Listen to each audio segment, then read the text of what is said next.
Belə bir sözümüz var ki, kim həyatda necə yaşayarsa, ona o cürdə ölüm nəsib olar.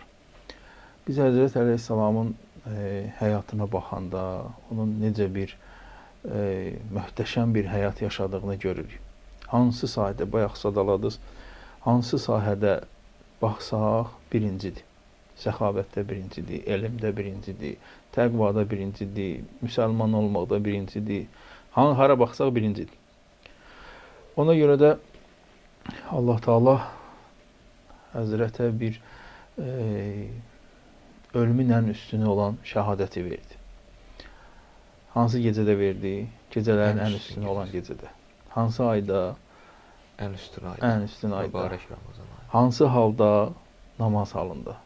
Namaz halında şəhid olmaq. Hansı namaz? Ən üstün namaz, sübh namazında. Necə yaşamışdısa hamısında birinci idi. Özdə harda, hansı məkanda? Harda? Allahın Məsciddə. evində, məsciddə. Yəni Allah Teala elə bir hazırlamışdı hər şeyi onun üçün ki, burada olmalıdır, burada olsun. Yəni bu kişiyə yaraşan ölüm budur. Ona görə də Həzrətin şəhadəti ilə siz demiş, Allah Teala'nın istəyi idi ki, gəlsin, bura təsadüf eləsin, burada olsun. Ey kaş tanıyaydıq Həzrət Əli Əleyhisselamı ki, kişi necə yaşadı, kaş hamılıqla o Həzrətin yaşadığı kimi yaşayaydıq. Kaş universitetlər açılaydı, bu kişi barəsində danışılaydı, dərslər veriləydi. İnsanlar, onda mən deyərdim ki, heç nə bu qədər müharibə olardı, nə bu qədər fəsad olardı, nə bu qədər çətinliklərə düşərdik.